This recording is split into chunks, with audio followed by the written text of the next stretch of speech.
அன்பின் பிதாவே, இந்த காலை வேலைக்கா உமக்கு நன்றி செலுத்துகிறோம். ஆண்டவரே, மை துதிக்கிறோம், ஸ்தோத்தரிக்கிறோம், நன்றி செலுத்துகிறோம்.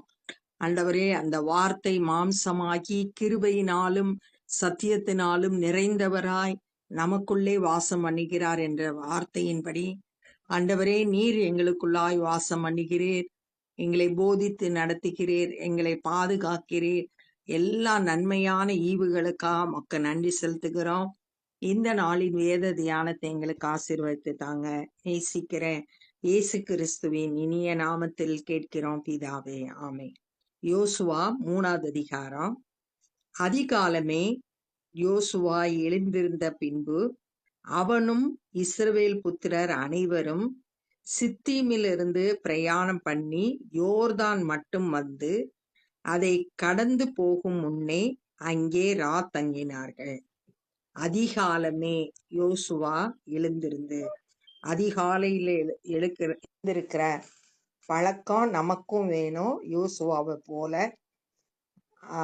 எழுந்து இஸ்ரவேல் புத்திரர் அனைவரும் பிரயாணம் பண்ணி யோர்தான் வரைக்கும் வந்த உடனே அங்க தங்குறாங்க. கடந்து போறது யோர்தானுக்கு முன்னாடி அங்க ராத்திரியில அந்த இடத்துல தங்கி இருக்கிறாங்க. 3 நாள் சென்ற பின்பு அதிபதிகள் பாளையம் எங்கும் போய் 3 நாள் அங்க பாளையம் இறங்கி 3 நாளைக்கு அப்புறம் அவங்க பாளையம் இறங்கி இருக்கிற இடத்துல அதிபதிகள் போய் யோசுவா கொடுக்கிற இன்ஸ்ட்ரக்ஷன் படி செயல்படக்கூடிய அந்த அதிபதிகள் பாளையத்துக்கு போறாங்க. ஜனங்களை நோக்கி, நீங்கள் உங்கள் தேவனாகிய கர்த்தருடைய உடன்படிக்கை பெட்டியையும் அதை சுமக்கிற லேவியராகிய ஆசாரியர்களையும் கண்டவுடனே நீங்களும் உங்கள் இடத்தை விட்டு பிரயாணப்பட்டு அதற்கு பின் செல்லுங்கள். உடன்படிக்கை பெட்டி முன்னாடி போகுது. அதை சுமந்து வர்றது லேவியராகிய ஆசாரியர். வேற யாரும் உடன்படிக்கை பெட்டிய சுமக்க முடியாது. அது பழைய ஏற்பாட்டு நாட்கள்ல அவங்களுக்கு கொடுக்கப்பட்ட கட்டளையா சொல்லப்பட்டிருக்கு. உடன்படிக்கை பெட்டிய ஆசாரியர்கள் மாத்திரம்தான் தூக்கிட்டு வரணும். அவங்க அந்த உடன்படிக்கை பெட்டின்றது தேவ பிரசன்னத்தை குறிக்கும்.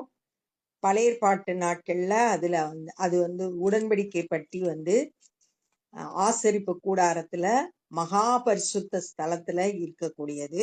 அது தேவ பிரசன்னத்தை குறிக்கும். இந்த இடத்துல அது முன்னாடி போக இவங்க அதுக்கு பின்னாடி செல்லணும் அப்படின்னு சொல்லிட்டு சொல்லப்பட்டிருக்கு. அதற்கு பின் செல்லுங்கள். அந்த உடன்படிக்கை பெட்டிக்கு பின்னாடி நீங்க போங்க அப்படின்னு சொல்லிட்டு ஜனங்களை பார்த்து அதிபதிகள் சொல்றாங்க. நம்மளும் கூட தேவன் நமக்கு முன்பாக செல்லணும். அவர் சொல்ற வழியில நம்ம நடந்தோம்னா நம்மளோட ஆத்துமாவுக்கு இளைப்பாறுதல் கிடைக்கும். உங்களுக்கும் அதற்கும் இடையே 2000 முழ தூரம் இடம் இருக்க வேண்டும். அந்த உடன்படிக்கை பெட்டிக்கும் நீங்க நடந்து வர்றதுக்கும் இடையில 2000 முழம் தூரம் இருக்கணும் அப்படின்னு சொல்றாங்க. ஏன்னா அது ரொம்ப பரிசுத்தமானது. அதுக்கு பக்கத்துல போகக்கூடாதுன்றதுக்காக அதுக்கு ஒரு மரியாதை கொடுத்து ரெஸ்பெக்ட் பண்ணுறதுக்காக அந்த தூரம் சொல்லப்பட்டிருக்கு. அவ்வளவு தூரத்துலதான் நீங்க நடக்க வேண்டும். நீங்கள் நடக்க வேண்டிய வழியை அறியும்படிக்கு அதற்கு சமீபமாய் வராதிருப்பீர்களாக. அது முன்னாடி போறதுனால நீங்க நடந்து போற வழிய பார்க்கணும் அப்படின்றதுக்காக அதுக்கு பக்கத்துல வந்துடாதீங்க. இதற்கு முன்னே நீங்கள் ஒருபோதும் இந்த வழியாய் நடந்து போகவில்லை என்று சொல்லி கட்டளையிட்டார்கள். இதுக்கு முன்னாடி இந்த மாதிரி ஒரு பாதையில நீங்க போனதே இல்லை அப்படின்னு சொல்றாரு. அந்த புதிய பாதையில அவங்கள வழி நடத்த போறாங்க. என்ன பாதை அப்படின்னா யோர்தானுக்குள்ள நடந்து போறாங்க. ஆற்றை கடக்கிறதுக்கு ஆண்டவர் அவங்களுக்குன்னு ஒரு பாதைய திறக்க போறாரு. அந்த வழியாய் ஒருபோதும் இந்த வழியாய் நடந்து போகவில்லை. யாருமே நடந்திராத அந்த பாதையில ஆண்டவர் வழி நடத்துறார். யோசுவா ஜனங்களை நோக்கி, உங்களை பரிசுத்தம் பண்ணிக்கொள்ளுங்கள், நாளைக்கு கர்த்தர் உங்கள் நடுவிலே அற்புதங்களை செய்வார். நீங்க ஜனங்களை பார்த்து யோசுவா, தலைவனாகிய யோசுவா ஜனங்களிடத்துல சொல்றாரு. என்ன சொல்றான்னா, உங்களை பரிசுத்தம் பண்ணிக்கொள்ளுங்கள், எல்லாத்துல இருந்து உங்களை விலக்கி காத்து கொள்ளுங்கள், உங்களோட ஃபோக்கஸ் எல்லாம் கர்த்தர் மேலதான் இருக்கணும். அதனால எப்பயும் செய்யற மாதிரி இல்லாம உங்களை ஒரு ஆயத்தத்துக்குள்ளாக கடந்து செல்லும்படியா சொல்றாரு. இதே மாதிரி யாத்திராகமம் 19வது அதிகாரம் 10வது வசனத்துல மோசே இஸ்ரவேல் மக்களை வழி நடத்தி வரும்போது அவங்கள இதே மாதிரி பரிசுத்தம் பண்ணிக்கொள்ளுங்கள் அப்படின்னு சொல்லிட்டு கர்த்தர் உங்களுக்கு அந்த சீனாய் மலையில தேவ பிரசனம் இறங்குறதுக்கு முன்பாக இந்த மாதிரி அவங்கள ஆயத்தம் பரிசுத்தம் பண்ணிக்கொள்ளுங்கள் அப்படின்னு சொல்றத நம்ம அங்க பார்க்கலாம். இங்கேயும் அதே மாதிரி உங்களை பரிசுத்தம் பண்ணிக்கொள்ளுங்கள், நாளைக்கு கர்த்தர் உங்கள் நடுவிலே அற்புதங்களை செய்வார் என்றார்.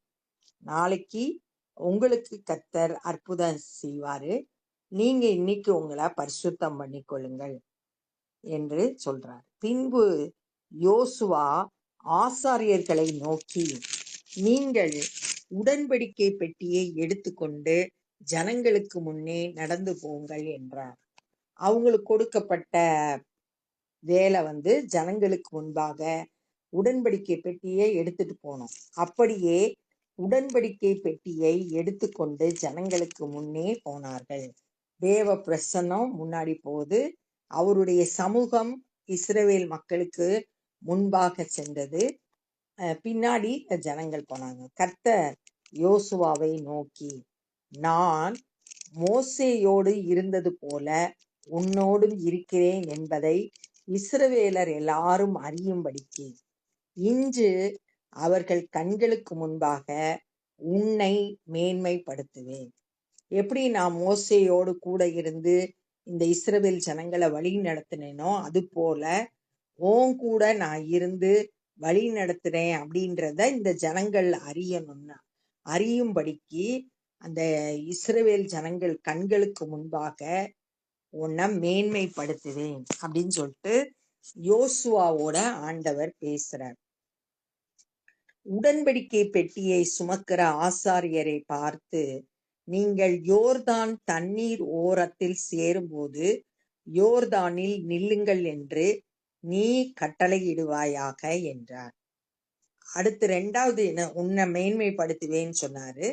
அடுத்து ஆசாரியர்களை பார்த்து என்ன சொல்லணும்னா, யோர்தானோட தண்ணி அந்த ஓரத்துல வரும்போது யோர்தானில் நில்லுங்கள் என்று நீ கட்டளையிடுவாயாக.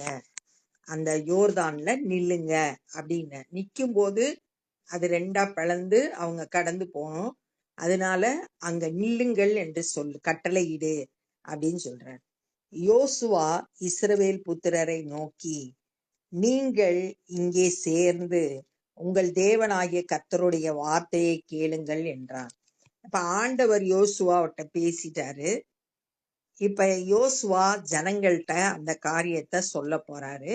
அதனால இங்க சேர்ந்து கர்த்தருடைய வார்த்தையை கேளுங்கள் அப்படின்னு சொல்றாங்க. பின்பு யோசுவா, ஜீவனுள்ள தேவன் உங்கள் நடுவே இருக்கிறார் என்பதையும், ஜீவனுள்ள கர்த்தர், உயிரோடு இருக்கிற கர்த்தர் உங்க நடுவுல இருக்கிறாரு என்பதையும், அவர் கானானியரையும் ஏத்தியரையும் ஏவியரையும் பெர்சியரையும் கிர்காசியரையும் எமோரியரையும் எபூசியரையும் உங்களுக்கு முன்பாக துரத்தி விடுவார் என்பதையும் நீங்கள் அறிந்து கொள்வதற்கு அடையாளமாக, ஒண்ணு கர்த்தர் உங்களோடு கூட இருக்கிறார் அப்படின்றத நீங்க அறிந்து கொள்ளணும். 2வது, கர்த்தர் இந்த 7 ஜாதியையும் துரத்தி விட்டு அந்த தேசத்தை, கானான் தேசத்தை உங்களுக்கு கொடுக்க போறாரு. கர்த்தரே அவங்களெல்லாம் துரத்தி விட போறாரு அப்படின்றத நீங்க அறியறதுக்கு ஒரு அடையாளம் ஆண்டவர் கொடுக்கிறாரு. உபாகமம் 7வது அதிகாரம் 1வது வசனத்துல இந்த 7 ஜாதிகளையும் நீங்க துரத்தி அந்த தேசத்தை சுதந்தரிப்பீங்க அப்படின்னு சொல்லிட்டு மோசே கிட்ட ஆண்டவர் பேசுகிறத பார்க்கலாம். இங்க மறுபடியும் சொல்றாரு, இது ரெண்டுக்கும் யோசுவா சொல்றாரு, கர்த்தர் உங்க நடுவுல இருக்கிறாரு, இந்த 7 ஜாதியும் துரத்துவாரு அப்படின்றத நீங்க அறியும்படிக்கு அடையாளமாக இதோ சர்வ பூமிக்கும் ஆண்டவராய் இருக்கிறவருடைய உடன்படிக்கை பெட்டி உங்களுக்கு முன்னே யோர்தானில் போகிறது. கர்த்தர் உங்களோடு இருக்கிறான்றதுக்கு அடையாளம் இந்த உடன்படிக்கை பெட்டி, தேவ பிரசன்னம். ரெண்டாவது அதெல்லாம் ஆண்டவர் துரத்தி உங்களுக்கு அந்த தேசத்தை கொடுப்பாருன்றதுக்கு அடையாளமாகத்தான் இந்த உடன்படிக்கை பெட்டி உங்களுக்கு முன்பாக செல்லுது அப்படின்னு சொல்றாரு.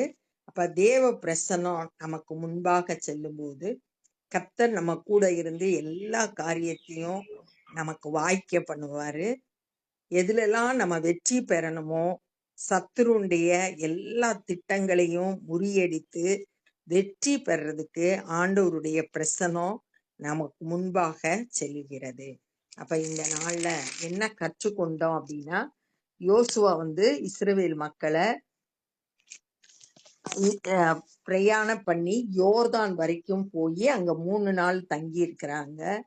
அதுக்கப்புறம் அந்த அதிபதி அவங்க கிட்ட சொல்றாங்க, இஸ்ரவேல் மக்கள்கிட்ட உடன்படிக்கை பெட்டியும் உடன்படிக்கை பெட்டிய ஆசாரியர் தூக்கிட்டு போவாங்க, நீங்க பின்னாடி போனோம், உங்களுக்கும் அந்த உடன்படிக்கை பெட்டிக்கும் 2000 முழம் தூரம் இருக்கணும், பக்கத்துல வரக்கூடாது, நீங்க இதுவரைக்கும் கடந்து போகாத புதிய பாதையில கடந்து போவீங்க அப்படின்னு சொல்லிட்டு சொல்றாரு. ஜனங்களை பார்த்து யோசுவா மறுபடியும் பேசுறாரு, உங்களை பரிசுத்தம் பண்ணி கொள்ளுங்கள், நாளைக்கு கர்த்தர் அற்புதத்தை செய்வாரு அப்படின்னு சொல்லிட்டு சொல்றாங்க. என்ன அற்புதம்னா யோர்தானை பிளந்து அவங்கள கடந்து போக பண்ணுவாரு. அந்த யோசுவா ஆசாரியர்களை பார்த்து உடன்படிக்கை பெட்டியை எடுத்துட்டு போங்கன்னு சொல்றாங்க. அப்ப கர்த்தர் யோசுவாவோடு பேசுறாரு, நான் மோசேயோடு இருந்தது போல உன் கூடயே இருக்கிறேன் அப்படின்றத அறியும்படிக்கு இந்த ஜனங்களுக்கு முன்பாக உன்னை மேன்மைப்படுத்துவேன். எப்படி மோசே செங்கடலை 2ஆ பிளந்து அது நடுவுல ஜனங்களை கூட்டிட்டு போனாரு, அது போல இப்ப யோசுவா யோர்தான பிளந்து இஸ்ரவேல் ஜனங்களை நடத்திட்டு போறாரு. அதை பார்க்கும்போது அந்த ஜனங்களுக்கு யோசுவா மேல ஒரு மேன்மையா எண்ணக்கூடிய ஒரு எண்ணங்கள் ஏற்படும். அதை கர்த்தரே செய்கிறாரு. நீ ஆசாரியர்கள்ட்ட சொல்லணும், யோர்தான் ஓரத்துல வரும்போது அங்க நிக்கணும் அப்படின்றத சொல்லணும் அப்படின்னு சொன்னாங்க. அதுக்கப்புறம் இஸ்ரவேல் மக்கள் எல்லாம் யோசுவா கூட்டி அவங்க கிட்ட பேசுறாரு, ஜீவனுள்ள தேவன் உங்க நடுவுல இருக்கிறாரு, அவர் இந்த 7 ஜாதி மக்களையும் துரத்தி விடுவாரு அப்படின்றத நீங்க அறிந்து கொள்றதுக்கு அடையாளமாக ஆண்டவருடைய உடன்படிக்கை பெட்டி உங்களுக்கு முன்பாக யோர்தான்ல போகுது அப்படின்றத சொன்னதை இந்த நாள்ல தியானிச்சோம். இப்ப நம்ம ஜெபம் பண்ண போறோம்.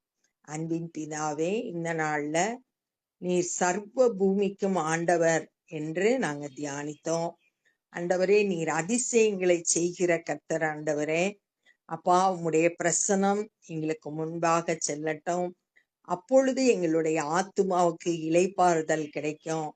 ஆண்டவரே ஸ்தோத்திரம் ஆண்டவரே, நாங்க எங்களுடைய சுய பலத்துல ஆண்டவரே சார்ந்து கொள்ளாம எல்லா காரியங்கள்லையும் உம்மை நோக்கி பார்த்து ஆண்டவரே உம்மை கனம் பண்ணி ஆண்டவரே உம்மை ஆண்டவரே எங்களுக்கு முன்பாக செல்ல ஆண்டவரே எங்களை ஒப்பு கொடுக்கிறோம்.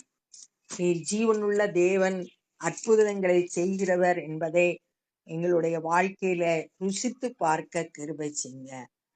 எல்லா தடைகளை நீக்கி போடுங்க ஆண்டவரே. பரிசுத்த தேவனை ஒவ்வொரு நாளும் நாங்க ஆண்டவரே ருசித்து பார்க்க கிருபை செய்யுங்க ஆண்டவரே. இந்த நாள்ல சுவிசேஷ பணியை செய்கிறவங்களை பயன்படுத்துங்க. அநேகர் சத்தியத்தை அறிந்து விடுதலை பெற்றுக்கொள்ள கிருபை தாரும். நாங்களும் உம்முடைய பணியிலே எங்களால் இயன்றதை செய்ய ஒப்பு கொடுக்கிறோம். நேசிக்கிற இயேசு கிறிஸ்துவின் இனிய நாமத்தில் கேட்கிறோம் பிதாவே, ஆமென். என் ஆத்துமாவை கர்த்தரை ஸ்தோத்திரி, என் முழு உலகமே பரிசுத்த நாமத்தை ஸ்தோத்திரி. என் ஆத்துமாவை கர்த்தரை ஸ்தோத்திரி, கர்த்தர் செய்த சகல உபகாரங்களை மறவாதே. ஆமென். God bless you.